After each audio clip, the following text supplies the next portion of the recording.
Hey guys, Brittany coming at you with another beekeeping video, and today I am going to show you how to start your beekeeping smoker. Hands in the earth, we're making it right. Planting hope by morning light. Every seed a promise sown. Together we'll make It was the actually my very world first YouTube video that I posted, and I've been wanting to update it for quite some time now. And I got a new method of starting or keeping method of fuel last week. My husband brought home 8 50-pound bags of pine wood pellets, and I had actually been wanting to try those in my smoker and just had never gotten any. I think you can get them for like $5. And seriously, they will last you forever because and just to add, I used them last week for my inspection, and there are still some in here. And I did a very in-depth inspection. I consolidated my hives, so it was lengthy, and there are still a lot of pellets in here, and it was going really, really well. So I strongly recommend using them. But enough about that. To get your smoker started, so I'm going to dump out last week's, but if you're starting from scratch from the very beginning, my first video when I started my smoker, it was, I think, snowy out, and it was brand spanking new. It's been used since then. But, so I'm going to dump out last week's because that fuel can still be used, and you really can start it with stuff in there. I'm going to dump it out. And once you have used it, you will want to dump it out the next time you do an inspection, and make sure you snuff out your smoker when you're done. I take mine indoors, so if you do, or really if you put it in any structure, you definitely want to make sure it's snuffed out. So I have the ashy part there, so I'm going to just dump it. And honestly, there's still quite a bit in here that could be used. Now, something that I do see that happened is these little feet got bent, and when you first get your smoker, these are going to be flat in here, just where they cut them out, and you want to bend them to where they become feet, and then this sits in the bottom of your smoker, and you have this hole right here, and there's a hole in the bellows where when you pump the bellows, it blows air in here. The air can get under here because fire needs oxygen, and you don't want this to be a little flamethrower, but you do need to have a good fire going in there. So you bend those to be legs, and then those are going to face down to where it holds this up, where there's just a little space below your fuel. Now, something that I have consistently used as a starter is dryer lint. It's very flammable and a really good starter. So what I'll do is I will put this in the bottom. You don't want to push it down too much at first, and then I will light it. You can see it goes up in flames pretty quickly. Give it a few puffs, and then you want to feed your fire. And if you have a pine tree, pine needles do really well. It's fall, so leaves and dried weeds work really well. You also definitely want to be careful. Right now, it's the end of October. Anytime, honestly, when it's dry, you need to be very careful when you start your smoker and when you're using your smoker, because you don't want to be starting any fires outside of your smoker. So I feed it. You want to keep it going. I don't know if you can see. May not see on the camera. Down in the bottom, I can see the red. Okay, now I've got it going again. You want to keep that going and feed it. You want to get stuff in there that it can start burning, so that it has a good fire there in the bottom. What I like to do is just put some bigger pieces of things that are going to catch and then become a coal. And you can also use natural fibers like cotton. If you have old cotton t-shirts or jeans that are beyond repair, you can cut those up and they work really well.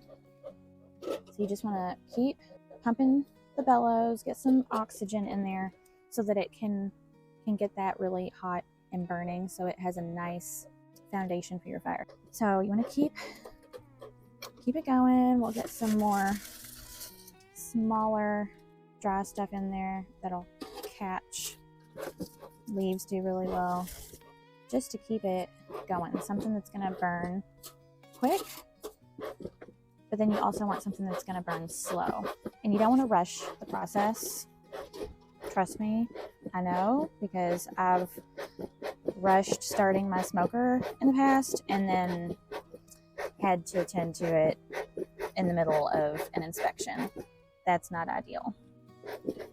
Sometimes if you build it up too fast, it'll suffocate your fire, and you just want to give it some pumps from the bellows to give it more oxygen. And the more oxygen you give it, the hotter it's going to get, and it'll start back up, and it'll give you a good group of coals at the bottom to keep your fire going.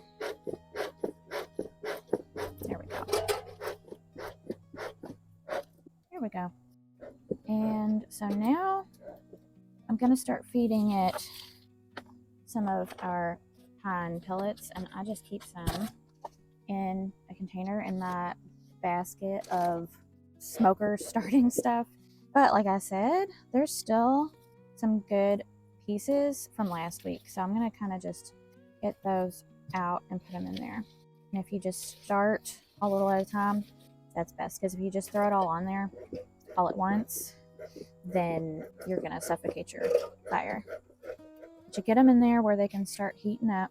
And one word of caution, if you do use pellets, I'm going to show you, keep watching, I'm going to show you something, because you do have to be careful that they don't fall out of this part, because they can definitely fall out of here. Like if you tip over your smoker and you have pellets in here, they're likely going to just pour out. So I'll show you what I do here in a minute. So I'm going to get the good stuff here on top, get the ashes settled at the bottom of this container.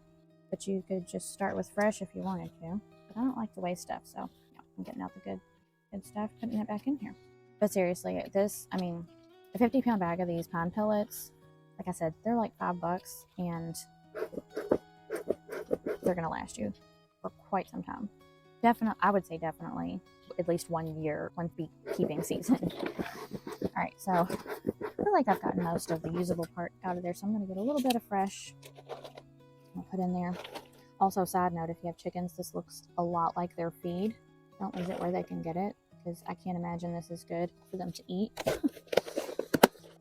So then I do that, give it some more fuel, and I'll just keep this basket where I'm beekeeping, so if I need to throw more fuel in there, it's right there and handy.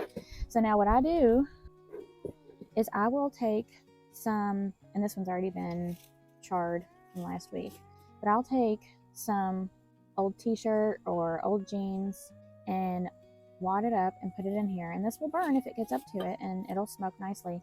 But if you put that in there in the top, then when you turn this, close this and turn it over, you're not going to have your pellets falling out, because you don't want your pellets just falling out on your bees or around dry leaves or whatever around your apiary. That's not going to be good, or into your hive. So you can see that is nice smoke.